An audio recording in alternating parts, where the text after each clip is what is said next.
Assalamualaikum warahmatullahi wabarakatuh.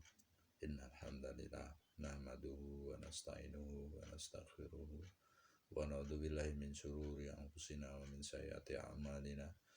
May yahdihillahu fala mudhillalah wa man yudlil fala hadiyalah. Asyhadu an la ilaha illallah wahdahu la syarikalah wa asyhadu anna Muhammadan abduhu wa rasuluh. Rabbi shrah li sadri wa yassir amri wahlul 'uqdatam min lisani yafqahu qawli amma ba'du. Tuan-tuan yang dimuliakan Allah Subhanahu wa taala, lagi dan lagi marilah kita panjatkan puji syukur kita kehadirat Allah Subhanahu wa taala yang mana pada hari ini Allah masih beri kita hidayah. Allah masih kumpulkan kita untuk melaksanakan, untuk membicarakan perkara mulia, yaitu perkara agama. Salawat dan salam semoga senantiasa tercurah pada junjungan kita Nabi besar Muhammad sallallahu alaihi wasallam serta keluarga, sahabatnya, dan juga para pengikutnya yang senantiasa istiqomah di jalannya. Amin amin ya rabbal alamin. Kita mulai, sebelum ta'lim dimulai, kita bacakan dulu adab-adab ta'lim wa ta'lum. Adab-adab ta'lim wa ta'lum. Ta'lim wa ta'lum adalah amalan yang sangat penting untuk dihidupkan baik di masjid bersama jamaah maupun di rumah beserta anggota keluarga.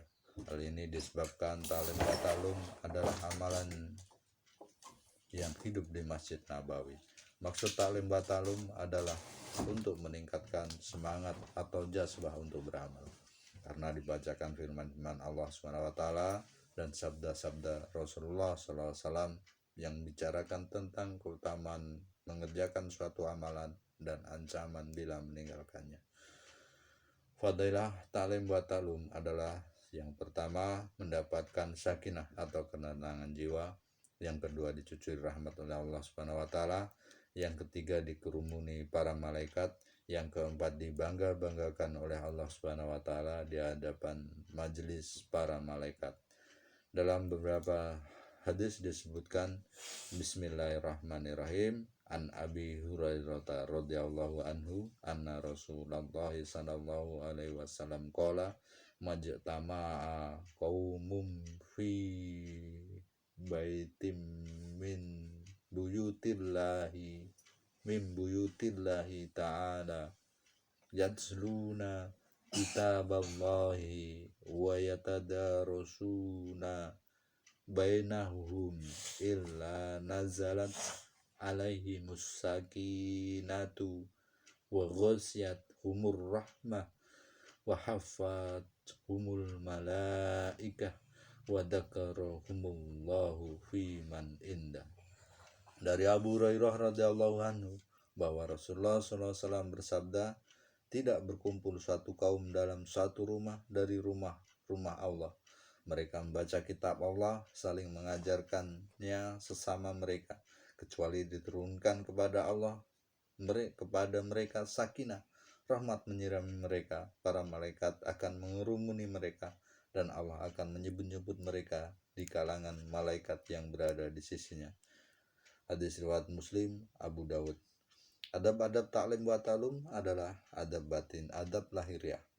Yang pertama memiliki wudu, yang kedua duduk iftirasi atau seperti duduk tahiyat awal, yang ketiga memakai wangi-wangian, yang keempat duduk rapat-rapat.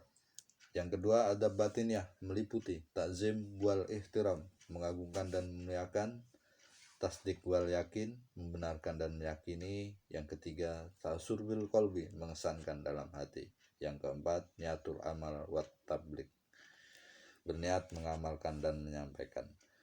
Adab lainnya yaitu hati tawajuh dan tawadu kepada Allah Subhanahu wa taala. Jika kita mendengar firman Allah Subhanahu wa taala dan hadis Rasulullah SAW, seakan-akan Allah Subhanahu wa taala sendiri atau Rasulullah SAW sendiri yang sedang berbicara kepada kita.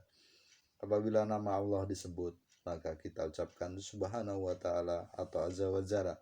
Apabila nama Rasulullah SAW disebut, maka kita ucapkan sallallahu alaihi wasallam, dan bila nama sahabat disebut, kita ucapkan radhiyallahu anhu untuk laki-laki dan radhiyallahu anha untuk wanita. Jika nama nabi atau malaikat disebut, maka kita ucapkan alaihissalam. Ucapan-ucapan tersebut diucapkan secara siri pada akhir taklim, para mustami diajak untuk mengamalkan dan menyampaikan apa yang telah didengar kepada orang lain. Selanjutnya majelis tutup dengan doa kifaratul majelis. Subhanallah wa bihamdihi, subhanakallahumma bihamdika, ashadu alla ilaha illa anta, astaghfiruka wa atubu ilaik. Maha suci Kau ya Allah, segala puji bagi Engkau. Saya bersaksi bahwa tiada Tuhan selain Engkau, maka mohon ampun dan bertobat kepadamu. Demikian tadi telah kita bacakan hadis-hadis baginda Nabi Sallallahu Alaihi Wasallam tentang adab taklim dan keutamaan taklim. Semoga Allah Subhanahu Wa Taala bagi bahan bagi kita untuk senantiasa amal dan sampaikan. Insya Allah. Assalamualaikum warahmatullahi wabarakatuh.